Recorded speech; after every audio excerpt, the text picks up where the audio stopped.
بسم اللہ الرحمن الرحیم الحمدللہ۔ آج ہماری تلاوت کا آغاز سورہ انعام 7واں پارہ مکی صورت ہے۔ مکی صورتوں میں توحید، رسالت، قیامت کا تذکرہ، اللہ کی وحدانیت کے دلائل ہیں، عقلی بھی ہیں، نقلی بھی ہیں۔ زمین و آسمان کا پیدا کرنے والا خود انسان کی تخلیق اللہ نے فرمائی، مٹی سے فرمایا، روشنی بھی وہی پیدا کرتا ہے، اندھیرے بھی وہی پیدا کرتا ہے۔ یہ مشرکین عرب آپ سے مطالبے کرتے ہیں، من پسند کے معجزے طلب کرتے ہیں، یہ صرف معاندانہ ہے۔ اگر فرشتہ بھی ان کے پاس آتا تب بھی یہی کہتے کہ ہم انسان ہیں، بشر ہیں، یہ فرشتہ ہے، ہم اس کے کیسے پیروکار بنیں۔ زمین پہ چلو پھرو، پیغمبروں کی تکذیب کرنے والوں کا انجام کیا ہے وہ نظر آئے گا۔ پھر مسلمانوں کا اور اہل اسلام کا ایک انقلابی عقیدے کا تذکرہ ہے۔ مسلمانوں کا عقیدہ ہے نفع اور ضرر کا مالک اکیلے اللہ۔ یہ ایک ایسا عقیدہ ہے اگر یہ اندر بیٹھ جائے آدمی مخلوق سے بے نیاز ہو جاتا ہے اور اس خالق اور مالک کا نیاز مند بن جاتا ہے۔ پھر اس کے اندر وہ قوت اور طاقت بھر جاتی ہے کہ یہ مسلمانوں کی مٹھی بھر جماعت بھی کفر کی بڑی بڑی طاقت پہ غالب آ جایا کرتی ہے۔ یہ عقیدہ آ جائے کہ نفع اور ضرر صرف اللہ کا اختیار، وہ نفع دینے پہ آئے تو کوئی ضرر نہیں دے سکتا، اور وہ پکڑنے پہ آ بھائی کوئی نہیں بچا سکتا۔ ساری دنیا میری دشمن بن جائے، مولا مجھے بچانا چاہے، کوئی میرا بال بھی بھیگا نہیں کر سکتا۔ ساری دنیا اکٹھی ہو کے میری حمایتی بن جائے، اللہ مجھے محروم کرنا چاہے، کوئی نہیں نفع پہنچا سکتا۔ تو نفع اور نقصان ایک اللہ کے ہاتھ میں ہے۔ اگر یہ عقیدہ آ جائے تو بندہ جعلی عاملوں سے بچ کر اللہ کے دربار پہ آ جائے اور اس کو راضی کر لے، اگر یہ عقیدہ پختہ ہو جائے۔ ورنہ تو یہ پتھروں کے سامنے بھی جھکتا ہے، درختوں کے سامنے جھکتا ہے، مردوں پر بھی سجدے کیا کرتا ہے، قبروں پر بھی مر مٹتا ہے۔ اگر یہ یقین آ جائے، ایمان آ جائے کہ نفع نقصان کا مالک تو اللہ ہے، اسی کے ہاتھ میں ہے زندگی اور موت ہے، زمین و آسمان کا سارا نظام اسی نے بنایا ہے۔ پھر اللہ نے قیامت کا تذکرہ فرمایا، قیامت کے انکار کرنے والے بڑے گھاٹے میں ہیں۔ یہ دنیا تو ایک کھیل تماشا ہے، آخرت کی زندگی تو وہ ہے۔ یہ چھوٹی سی زندگی یہ صرف اس لیے ہے کہ کل کے لیے تم کیا سامان مہیا کر سکتے ہو، کل کی زندگی کے لیے کیا سامان مہیا کر سکتے ہو، اور وہ جو سامان اچھا مہیا کرتا ہے وہی حقیقت میں کامیاب ہے۔ حقیقی زندگی وہی ہے، اس کا تذکرہ فرمایا۔ پھر اللہ کے نبی صلی اللہ علیہ وسلم کی خدمت میں کچھ غرباء رہا کرتے تھے، تو مشرکین مکہ کے سردار کہتے ان کے ہوتی ہوئی ہم آپ کی نشست پہ آئیں، یہ ہمارے لیے قابل قبول نہیں ہے۔ الیاذ باللہ، ان کے خیال میں غریب ذلیل ہوتا ہے، غریب ذلیل ہوتا ہے۔ اسلام میں عزت اور ذلت کا معیار پتہ ہی کیا ہے؟ اسلام میں عزت اور ذلت کا معیار کیا ہے؟ عزت اور ذلت کا معیار یہ ہے کہ کون آخرت کا سامان زیادہ کرنے والا ہے، اسلام میں وہ عزت والا ہے، اور کون آخرت کے سامان سے خالی ہے وہ ذلیل بھی ہے اور وہ گھاٹے میں بھی ہے، اور حقیقت میں وہی غریب ہے۔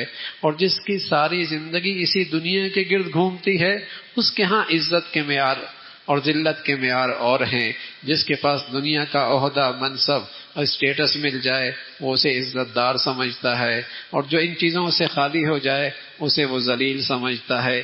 اسلام میں عزت اور ذلت کا معیار یہ نہیں ہے، اس لیے کہ جانور ایک ایسا ہے جو آخرت کو نہیں سمجھتا، اور جانور ایسا ہے جو آخرت کے بارے میں یقین نہیں رکھتا۔ مسلمان تو ہوتا ہی وہ ہے جو زندگی یہ آخرت کی خاطر جیتا ہے، یہ زندگی جیتا ہی آخرت کی خاطر ہے، اور جس کے ہاں صرف دنیا ہی دنیا ہے اس کے ہاں عزت اور ذلت کے معیار وہ ہیں جو ایک جانور کے ہوتے ہیں، کہ جس کے پاس چارہ زیادہ ہے، جس کے پاس ساز و سامان زیادہ ہے، وہ جسے کہیں کہ اچھا جانور کہلایا جا سکتا ہے، اچھا انسان نہیں کہلایا جا سکتا، اس کا تذکرہ فرمایا۔ اور پھر ساتھ تذکرہ فرمایا اللہ کی بڑائی، اللہ کا تذکرہ۔ اللہ جب پکڑنے پہ آ جائے تو وہ ہر چیز پہ غالب ہے۔ پھر دنیا میں اللہ نافرمانوں کو سزا 3 مختلف انداز سے دیتا ہے، آسمان سے عذاب بھیج دے، زمین سے کوئی عذاب کی شکل بنا دے، یا ان کے آپس میں باہم انہیں دستے گریبان کر دے۔ اللہ کے نبی صلی اللہ علیہ وسلم نے اپنی امت کے لیے دعا فرمائی، اے اللہ میری امت کو آسمانی عذاب سے مکمل طور پہ ہلاک نہ کرنا، زمین کے عذاب سے بھی مکمل طور پہ برباد نہ کرنا۔ تیسری دعا فرمایا آپ کی امت میں یہ آزمائش آئے گی کہ یہ آپس میں دستے گریبان رہے گی، آپس میں دستے گریبان رہے گی۔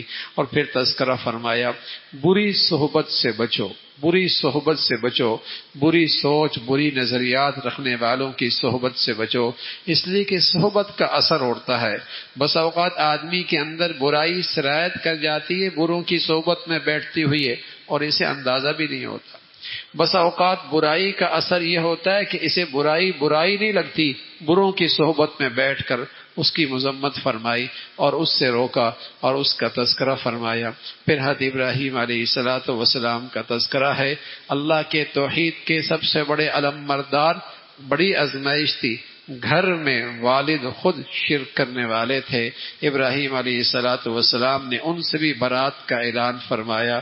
کچھ لوگ سورج کی، کچھ لوگ چاند کی، کچھ لوگ ستاروں کی پرستش کرنے والے تھے، آپ نے سب سے برات کا اعلان فرمایا۔ جو غروب ہو جاتا ہے، جو مٹ جاتا ہے، جس کی روشنی خود ختم ہو جاتی ہے، وہ بھی خدا ہو سکتا ہے، وہ بھی معبود ہو سکتا ہے۔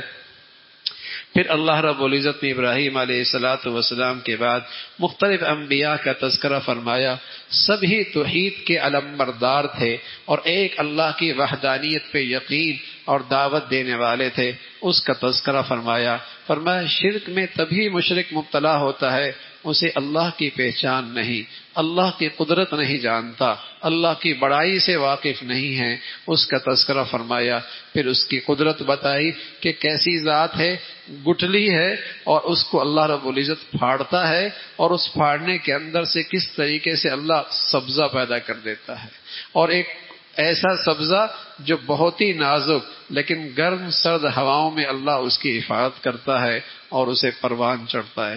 کاشتکار تو مٹی ڈال سکتا ہے، کھاد ڈال سکتا ہے، زمین نرم کر سکتا ہے، لیکن اس زمین کے اندر بیج کا پھٹنا، گٹلی کا ٹوٹنا، سلیقے سے پھٹنا، یہ کون کرتا ہے؟ اور پھر اس کے اندر سے کومپل کا نکلنا، وہ بھی سرسبز اور پھر گرم سرد ہواؤں کی حفاظت، یہ کون ذات ہے؟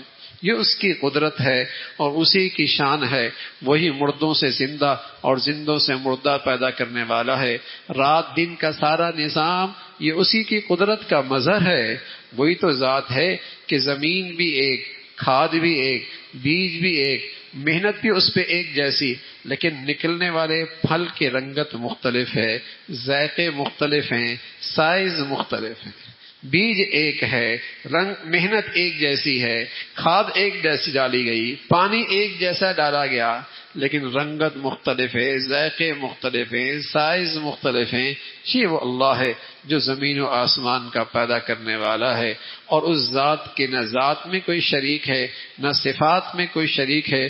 اسی کی بڑائی کا تذکرہ فرمایا، اور اسی کا تذکرہ فرمایا کہ جس سے اللہ رب العزت ہدایت چھین لیتا ہے اس کے دل الٹ پلٹ ہو جاتے ہیں۔ پھر فرمایا 8ویں سپارے کے آغاز میں کہ اگر ہم ان کی طرف ان کے من پسند کے معجزے بھی دے دیں، انہوں نے پھر بھی نہیں مانا، اس لیے کہ ان کے اندر تو عناد ہے، ان کے اندر تو ضد ہے۔ اور فرمایا برائی کی طرف وہی لوگ مائل ہوتے ہیں جن کے اندر برائی ہو جاتی۔ جب یہاں گناہوں کی ظلمت ہوتی ہے تو آدمی کو گمراہ نظریات اس کے لیے قابل قبول ہو جاتے ہیں، اور جب یہاں نیکیوں کا نور ہوتا ہے تو پھر آدمی کی نسبت اور آدمی کی مناسبت نیکوں سے اور نیکی سے ہونے لگتی ہے۔ اس کا تذکرہ فرمایا، ایمان والوں کو تلقین فرمائی، ظاہری گناہوں باطنی گناہوں سب چھوڑ دو۔ کچھ گناہ اعضاء اور جوارح سے ہوتے ہیں اور کچھ گناہ دل کرتا ہے۔ دل کے گناہ تکبر ہے، حسد ہے، کینہ ہے، بغض ہے۔ تو فرمایا کچھ دین کا تعلق ظاہری جوارح سے ہے اور کچھ دین کا تعلق باطن کی زندگی سے ہے۔ وَذَرُوا ظَاهِرَ الْإِثْمِ وَبَاطِنَهُ، ہر قسم کے گناہوں سے دوری اختیار کرو، اس لیے کہ گناہ کی سزا آتی ہے، دیر سویر ہوتی ہے، لیکن آدمی اپنے کیے کا انجام دیکھتا ہے۔ اس کا تذکرہ فرمایا جس کے لیے اللہ رب العزت ہدایت کا فیصلہ فرما دیتے ہیں، پھر اسلام کے کسی حکم پر اسے شک اور شبہ نہیں رہتا، اس کا سینہ اسلام کے ہر حکم کے لیے کھل جاتا ہے۔ ایک صحابی کہنے لگے یا رسول اللہ، اسلام کے لیے میرا دل کھل جائے، اس کی علامت کیا ہے؟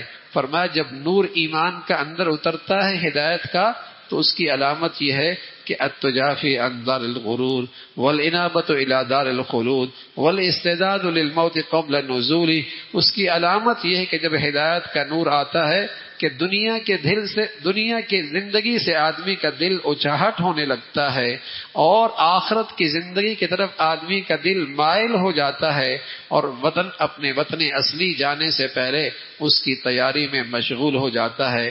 فرمایا یہی علامت ہے کہ اسے اللہ نے ہدایت کا نور عطا فرما دیا۔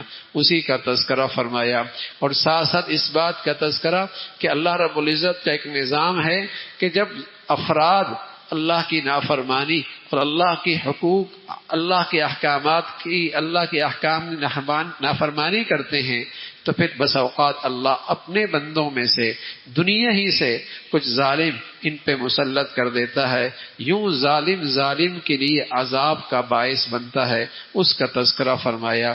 پھر مشرکین کا تذکرہ فرمایا کہ مشرک بھی عجیب ذہنیت رکھتا ہے، جب حصے نکالتا ہے اپنے کھیت کے، اپنی کاشتکاری کے، تو اللہ کا بھی حصہ رکھتا ہے، اپنے معبودوں کے لیے بھی رکھتا ہے، لیکن معبودوں کا حصہ اللہ کے حصے میں مل جائے تو گھبرا اٹھتا ہے، معبود ناراض ہو جائیں گے، اور اللہ کا حصہ اگر معبودوں کے حصے میں مل جائے کوئی فکر نہیں کرتا۔ تو ایسا ہی کوئی حال ہے اللہ کا معاملہ۔ اللہ بڑا مہربان ہے، اللہ بڑا مہربان ہے۔ مزار کے پاس سے گزریں گے، آواز موسیقی کی کم کر دیں گے، بند کر دیں گے۔ اللہ کے گھر سے گزریں گے، اس کو آواز کو بلند کر کے گزر جائیں گے۔ اللہ بڑا مہربان ہے، کوئی شک نہیں، اللہ بہت مہربان ہے، لیکن اللہ کی پکڑ بھی بڑی سخت ہے، اللہ کی پکڑ بھی بڑی سخت ہے۔ یہ مشرک کا مزاج ہے، اللہ کے حق میں کوتاہی کرے فکر نہیں ہوتی، اور ان معبودوں کے حق میں کوتاہی کرے خوف اور اندیشہ اور گھبراہٹ ہو جاتی ہے۔ اس کا تذکرہ فرمایا۔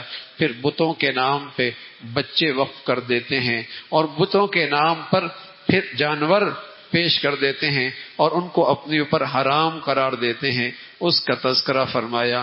پھر اللہ رب العزت نے تذکرہ فرمایا کہ اللہ نے حرام چیزیں وہ نہیں کی جن کو تم حرام قرار دیتے ہو اپنے بتوں کی خاطر، حرام کردہ چیزیں یہ ہیں۔ ہم تمہیں بتاتے ہیں کہ حرام کردہ چیزیں کیا ہیں۔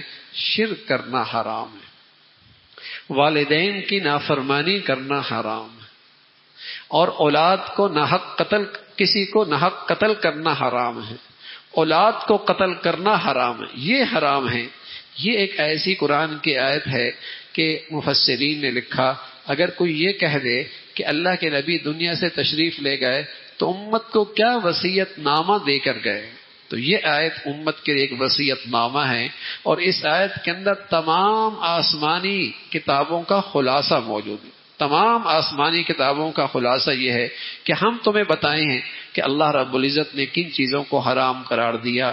شرک کو اللہ نے حرام قرار دیا، اور ماں باپ کے ساتھ بدسلوکی اور نافرمانی اس کو اللہ نے حرام قرار دیا، اور اسی طرح اللہ رب العزت نے اولاد کا قتل حرام قرار دیا۔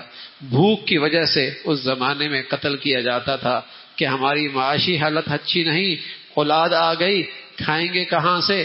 اللہ فرما رہا تمہیں اللہ رزق دیتا ہے، انہیں بھی اللہ ہی رزق دیتا ہے۔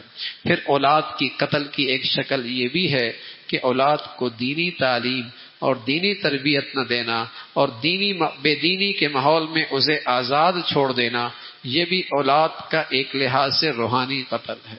بچوں کی دینی تعلیم اور دینی تربیت نہ کرنا اور بے دینی کے ماحول میں انہیں آزاد چھوڑ دینا، یہ بھی اولاد کا ناحق قتل ہے، اور یہ بڑا ظلم اور ناانصافی ہے۔